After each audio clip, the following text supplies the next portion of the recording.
श्री गणेशाय नमः। नमस्कार दोस्तों ये राशिफल चंद्र राशि पर आधारित है। चंद्रमा मन का कारक है। हमारे मन पर जो भी उतार चढ़ाव आते हैं वो चंद्रमा की स्थिति लेकर आती है।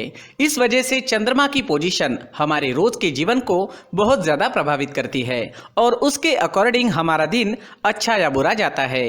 तो आइए जानते हैं इस दिन चंद्रमा आपके लिए किस तरह के परिणाम ला रहे हैं।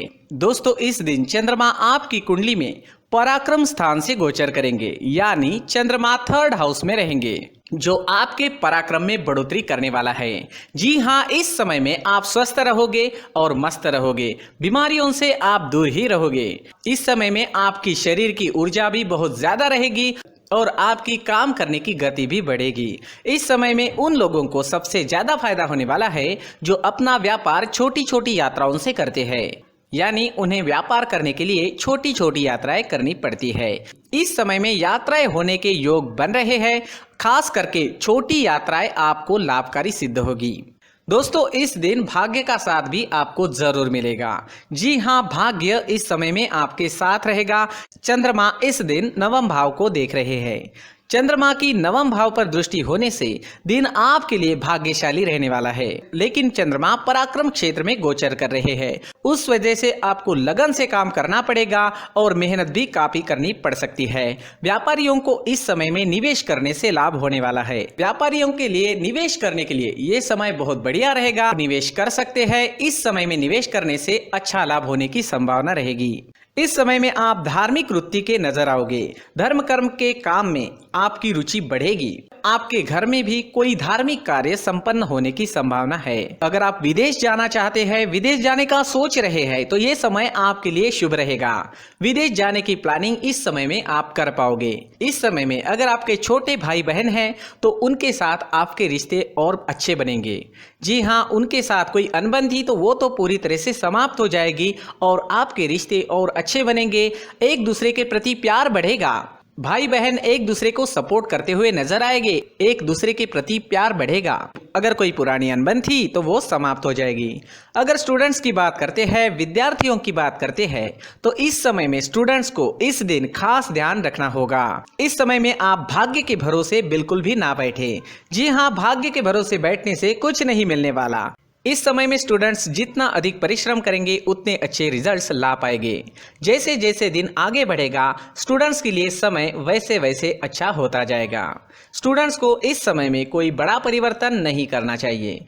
जिस तरह से सारी चीजें चल रही है उसी तरह से चले तो ज्यादा अच्छा रहेगा। अगर पर्सनल लाइफ की बात करते हैं, लव लाइफ की बात करते हैं, तो ये समय लव लाइफ के लिए भी बेहतरीन है। घूमने फिरने के लिए, लाइफ को एंजॉय करने के लिए समय का अच्छा उपयोग करें। इस समय में नए रिश्ते बन सकते हैं और पहले से बने हुए रिश्ते और मजबूत बनेंगे।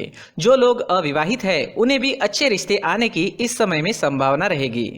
समय का अच्छा उपयोग जरूर करें। इस दिन हरे रंग का इस्तेमाल करना आपके लिए अच्छा रहेगा और 5 अंक इस दिन आपके लिए लकी साबित हो सकता है। दोस्तों ये राशिफल चंद्र राशि पर आधारित है, लेकिन कभी कभी हमारी पर्सनल कुंडली में बाकी ग्रहों की पोजीशन कुछ इस तरह की होती है कि आपके राशिफल परिणाम में बदलाव दिख सकता है। इसलिए राशिफल को एक मार्गदर्शन के तौर पर लिया जाए तो ज्यादा अच्छा रहेगा।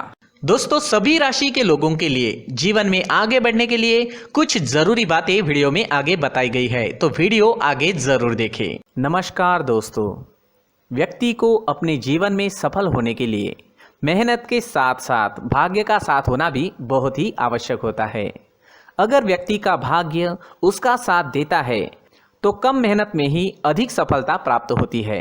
परंतु कई बार ऐसा देखा गया है कि व्यक्ति के जीवन में कई ऐसी घटनाएं घटित होती है जिसकी वजह से उसको बहुत सारी परेशानियों का सामना करना पड़ता है और इस स्थिति में व्यक्ति को बिल्कुल भी समझ नहीं आता कि ऐसा क्यों हो रहा है।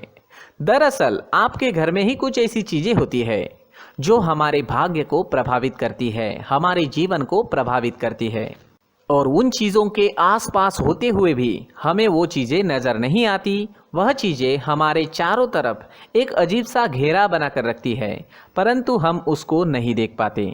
इन चीज़ों से हमारे घर में और हमारे जीवन में नकारात्मकता फैलती है, जिसकी वजह से हमें नुकसान उठाना पड़ता है, जिसकी वजह से हमें भारी नुकसान उठाना पड़ता है। हम पूरी तरह से कंगाल हो सकते हैं। अगर आप कहीं बाहर से आते हैं और अपने जूते चप्पल इधर उधर कहीं भी उतार देते हैं तो ये अशुभ होता है, क्योंकि इधर उधर जूते चप्पल उतारने की आदत की वजह से आपको अपने जीवन में आगे बढ़ने में रुकावटें उत्पन्न होती है। इससे उन्नति में बाधा आती है। इसलिए आप अपने जूते चप्पलों को उनकी जगह पर ठीक प्रकार से रखें। दोस्तों, काफ़ी लोगों को इस तरह की आदत होती है, कहीं से भी बाहर से आते हैं, कहीं भी जूते चप्पल फेंक देते हैं, कहीं पर भी उतार देते हैं। कुछ लोग तो घर के एंट्री के मेन डोर के सामने ही जूते या चप्पल डायरेक्टली उतार देते हैं। ये तो बहुत ही गलत है। साथ ही कुछ लोग जूते चप्पल उल्टे रख देते हैं, उस पर ध्यान नहीं देते। लेकिन इन चीज़ों पर ध्यान देना बहुत ज़रूरी होता है और जूते चप्पल हमारे जीवन को बहुत ज़्यादा प्रभावित करते हैं। दोस्तों, ध्यान रखें, जूते चप्पल हमेशा साफ सुथरे रखें और उनको उनकी जगह पर रखें। उनके लिए एक स्थान बनाएं, उस स्थान पर रखें। अगर कोई व्यवस्था उनके लिए की है तो बहुत ही अच्छी बात है, वहां पर उन्हें रखें, साफ सुथरा रखें। जूते चप्पलों को उनकी जगह पर कुछ इस तरह से रखें कि वो देखने में भी अच्छी लगे। अगर वो चीजें देखने में अच्छी लग रही है तो फिर उनसे निगेटिव एनर्जी उत्पन्न होने की संभावना बिल्कुल भी नहीं रहेगी। तो दोस्तों, इस बात का ध्यान जरूर रखें। साथ ही दोस्तों, एक और बात है जिस पर आपको ध्यान देना बहुत जरूरी होता है। हमारे घर के छत के ऊपर जिन चीज़ों का हमें काम नहीं होता है उन्हें हम घर के छत के ऊपर रख देते हैं। ऐसा करते करते देखेंगे तो घर के छत के ऊपर कबाड़ जमा दिखता है। जी हाँ, जो चीज़ें हमें लगता है आगे जाके हमारे काम में आ सकती है वो हम घर के ऊपर रख देते हैं, लेकिन वो चीज़ें तो काम में नहीं आती। हमारे जीवन पर वो चीज़ें बहुत ही गहरा निगेटिव इफेक्ट डालती है। इसलिए हमारे घर के ऊपर का जो भी एरिया है वो पूरी तरह से साफ सुथरा रखें। जी हाँ, साफ सुथरा रखना है और एक भी बिना काम की चीज हमारे घर के ऊपर नहीं रखनी है। दोस्तों, नहीं तो हम जीवन में मेहनत करते ही रहेंगे और हम जितना पा सकते हैं उतना नहीं पा सकेंगे, क्योंकि ये चीजें हमें कहीं ना कहीं हमारे जीवन में पीछे रखेगी।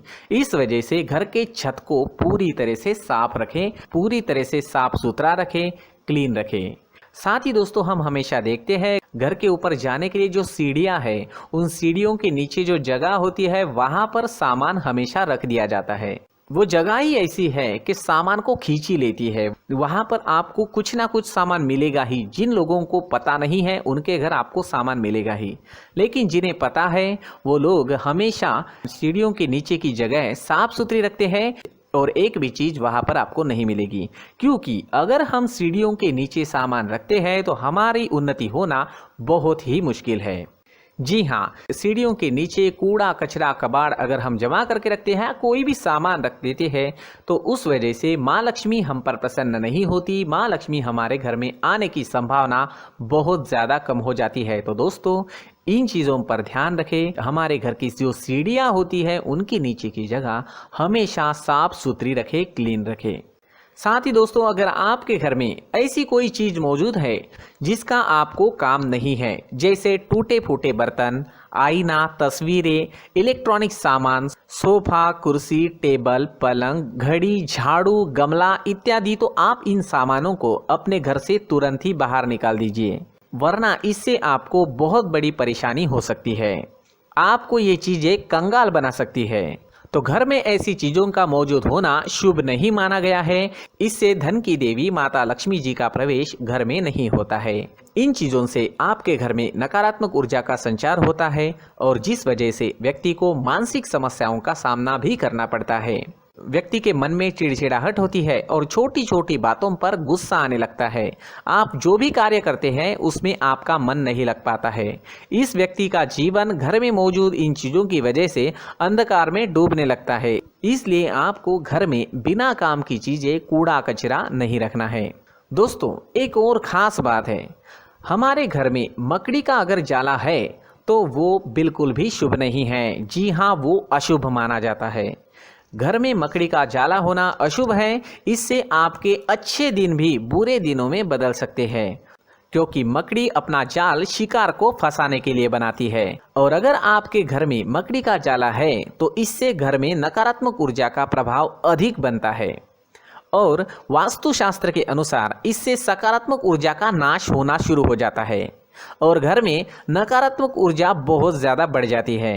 इसलिए आप अपने घर को हमेशा साफ सुथरा रखें।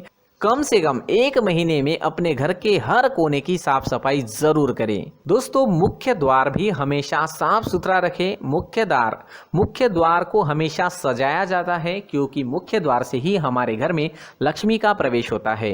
तो मुख्य द्वार को साफ सुथरा रखें और सजा कर रखें तो बहुत अच्छा रहेगा। इससे मानसिक रोग और घर की परेशानियां दूर हो जाएगी, धन की कोई कमी नहीं रहेगी और इसके साथ साथ आय के नए स्रोत भी खुलने लगेंगे। इसी के साथ और कुछ चीज़ें हैं, जैसे टूटी फूटी जो भगवान की मूर्तियां होती है वो हमारे घर में नहीं रखनी चाहिए। साथ ही जो भगवान के पुराने फोटो है जो जमा करके रखे हुए होते हैं, तो दोस्तों वो चीज़ें नहीं रखनी चाहिए। जो भगवान के फोटो या भगवान की मूर्तियाँ जो घर के मंदिर में हैं बस वहाँ तक सीमित है। अगर आपके घर के शोकेस में भी वो मूर्तियाँ रखी है, कुछ फोटो रखे थे, उन्हें भी साफ करते रहना चाहिए। जिन चीज़ों को हम मेंटेन नहीं कर पाते, साफ नहीं रख पाते, उन चीज़ों को घर से हटा देना ही आपके लिए अच्छा रहेगा। साथ ही दोस्तों कुछ तस्वीरें हैं, जैसे डूबते नाव की तस्वीर या फिर झगड़े की तस्वीर या फिर कुछ ऐसी तस्वीरें होती है जो देखते ही हमें समझ में आ जाता है कि ये तस्वीर निगेटिविटी दर्शा रही है। इस तरह की तस्वीर भी आपको आपके घर में नहीं रखनी है। जी हाँ, इस तरह की तस्वीर लगाने से भी हमारे जीवन में उसी तरह की घटनाएं घटित होना शुरू हो जाता है। हर एक चीज़ हमारे घर की हम पर प्रभाव डाल रही है। इस तरह के बदलाव आप आपके घर में ज़रूर करें। धन्यवाद।